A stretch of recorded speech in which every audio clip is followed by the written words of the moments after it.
我係 Kadia， 上集講咗庚同辛日主嘅運程，今集就講翻壬癸日主運程。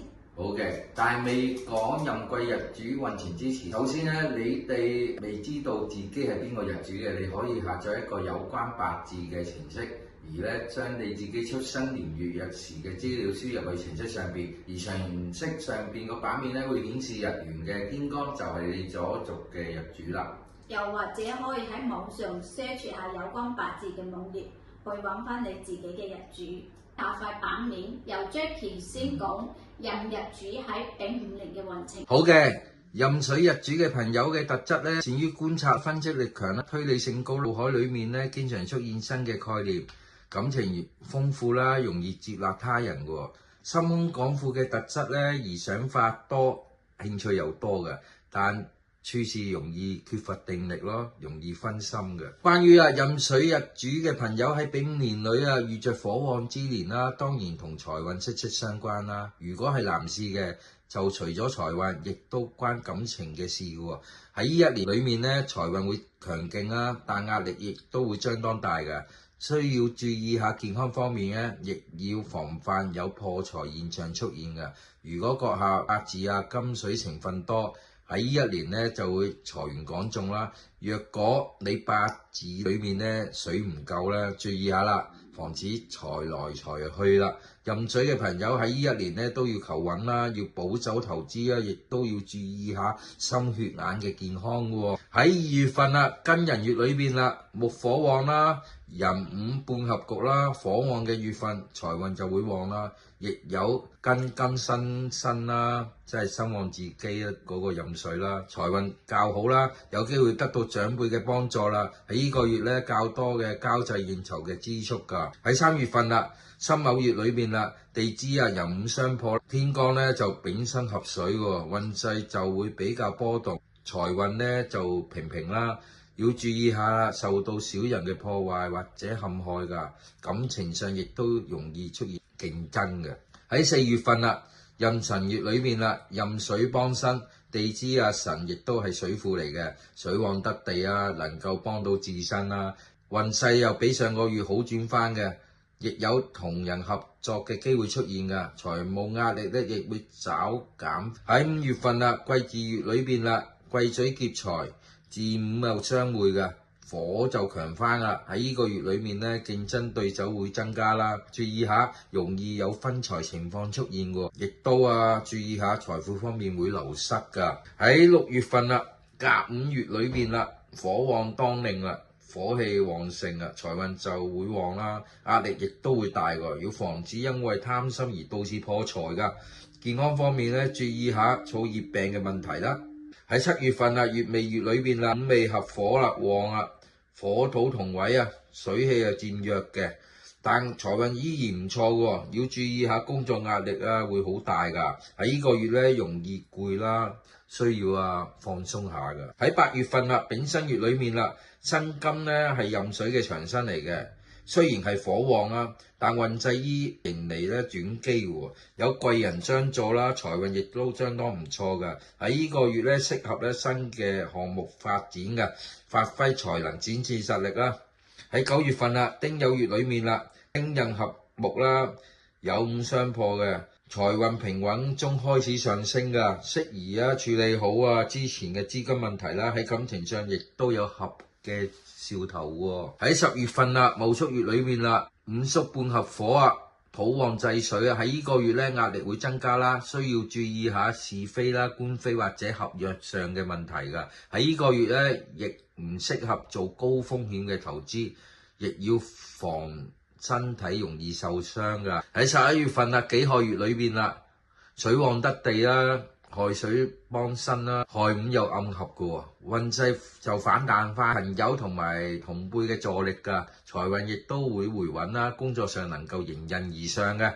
喺12月啦，子午相沖啦，但係庚山水財運會波動大，可能有大額金錢嘅支出發生㗎，投資亦都會有變動喎。但同時亦都容易有意外之財嘅。喺2027年1月份辛丑月裏面，丑午相破啦，丑為金庫能夠生水啦，運勢趨向平穩啊，適合處理好整年嘅財務㗎。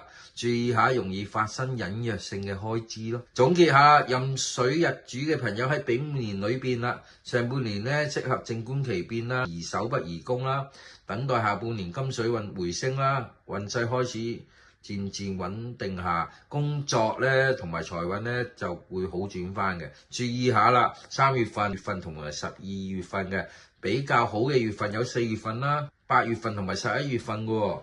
咁交俾 Cardia 講下癸水日主喺丙午年嘅運程啦。首先講下癸水嘅特質，佢情感敏鋭，人際互動中能夠察言觀色，但係會有過度敏感而產生壓力。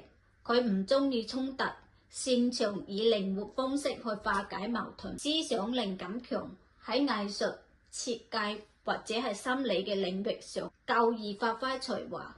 感情方面容易受到環境影響同埋起伏而去做改變。關於癸水日主嘅朋友喺丙午年裏面，因為火旺，需要用金水幫助，會容易負擔過重或者係破財嘅現象。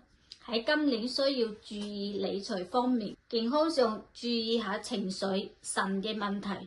男性注意泌尿系統，女性就要注意婦科病。人際關係方面，避免有錢財糾紛。喺2月份嘅庚寅月，庚金生水，金能幫助水，運氣平穩。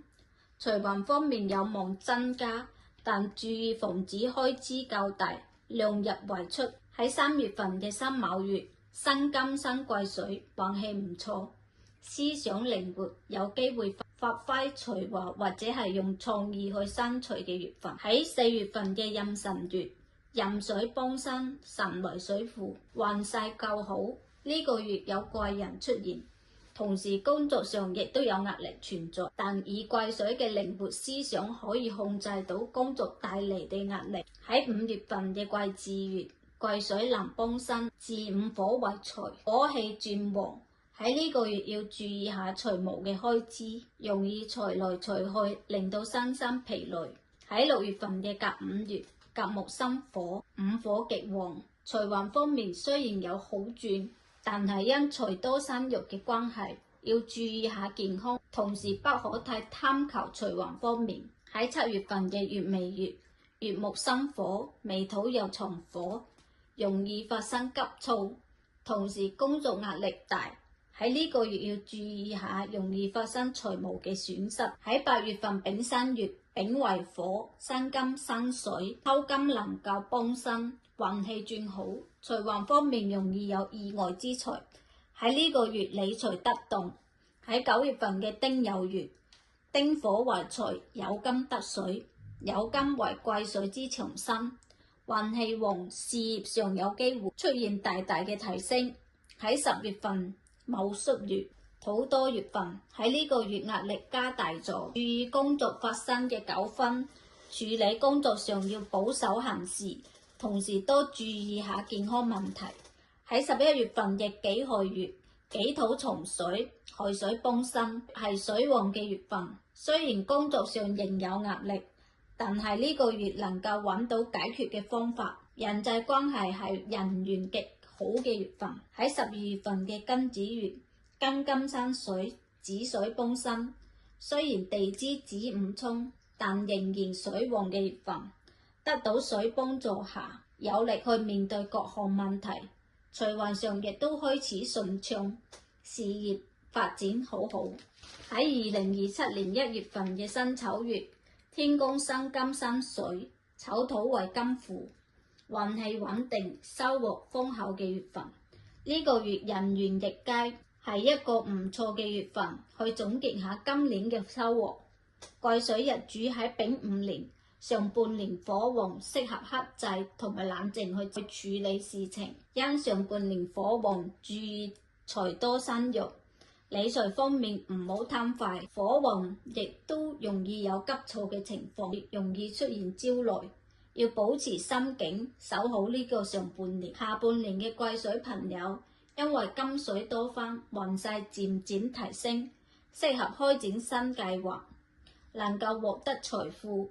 要注意嘅月份係5月、6月、7月同埋10月份。好運嘅月份就有3月、8月、9月、12月。加埋今集就講咗10天干所有日主喺丙午年嘅運程，下集就講翻有關風水嘅內容。如果你哋有咩問題嘅，可以喺留言板留言或者私聊俾我哋會盡快回覆你哋嘅問題㗎。記得 share 我哋嘅影片、訂閱或者俾個 like 支持下我哋，多謝大家，拜拜。